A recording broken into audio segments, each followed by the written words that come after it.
What's going on, everybody? Skip's here from Skip's Happy Hour, and we're going to be playing with this, the Roland SC88. That's not the reason for this video. I want to show you the media player I played. I got into retro computers about a year ago. I did it when I was younger, so I got back into it, and I was playing with Windows 98, and there really isn't a media player that comes with Windows 98. I know there's some software out there I can buy, but I figured, what the heck, I'm going to make my own media player. So I'm going to show you Skip's media player. But there's a bad thing that happened. When I was doing my Windows 98 machine, I reformatted the hard drive, and I lost all the source code for the Skip's media player. So I wanted to show it because I'm going to be recreating it in a little video series. I'm going to show you how you can program your own media player or anything else. Really, I'm going to use some software. I'm going to use Visual Studio to do that. So I figured I'll show you the media player, and then in the next week or so, we'll go into getting some of the programming part done. Now listen, the capture device I got, it works for the screen, but it's super, it's got wavy lines in it from interference.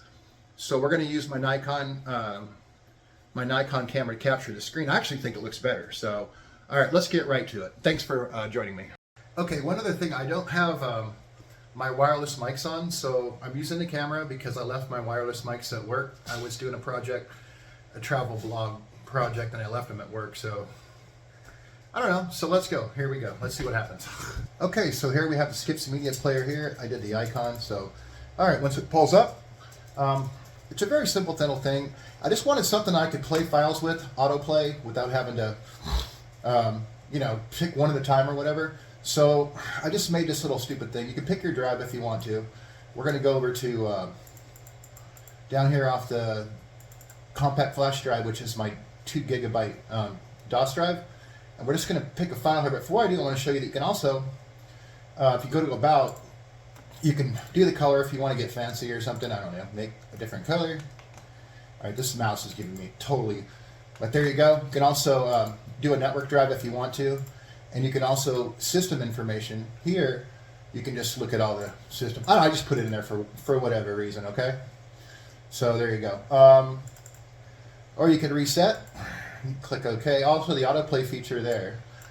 So let's pick a song here. And you'll notice that it starts playing immediately.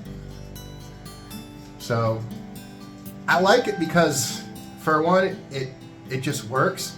And you don't have to make a playlist or whatever. You just find a folder. It'll also play WAV files. It'll play whatever. Anything in the media player will play, it'll play, right? It's just do a CD or whatever. So, and there's just nothing really in Windows 98. I'm sure you can find software, like I said, but I tend to find this one. But it's cool because if you just want to pick another song, you don't have to drag and drop anything, or I mean not drag and drop, but file open, all that. There is no file open or anything like that, so that works pretty good. It's super fast and responsive. I don't know if you see right here that it shows you that that it's playing that file, but if you pick a file that it doesn't like, say this work file, it just says it can't play it. So once you go back, it automatically starts playing again. That's about it. So, unfortunately, I lost the code. I formatted a hard drive and I lost it. So I want to redo this project. So if you guys are interested, leave a comment and I'll show you how to program this. It's super easy. It takes about 10 or 20 minutes to do the whole thing. I could probably condense it down to a 10-minute video, but if you're interested in how to get a media player to play with in DOS, I mean, Windows, it's super easy. It works in Windows XP, works in Windows 11. It works on everything, right? So. There's a couple other things, or you go back to that. I like the color again. I'm going to do something different, so I can do red if you want. Hit OK, and then there you go. This is where it took me 24 versions to get to this 1.0.24. Unfortunately, this software is gone. So.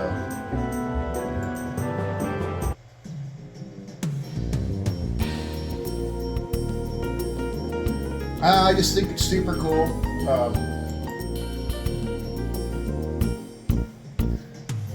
So there you go, man. So let me know again, man. I appreciate you guys watching Skip's Happy Hour.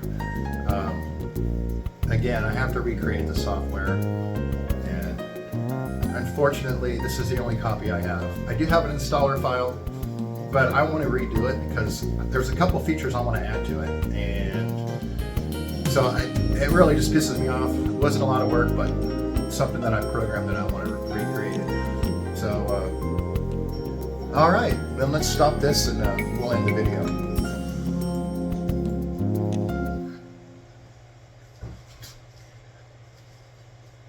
All right, so there you go. Skip's Happy Hour. Thanks you for showing up. If you do me a favor and subscribe, I'm trying to build my channel up a little bit. I can do more. I'll do some awesome videos, but I just need a little bit of support from you guys. If you guys can hit the subscribe button, that'd be awesome. And if you want anything else for me to show you on these retro computers, drop a comment in the comments below. Anyhow, thanks for showing up, and we'll catch you later.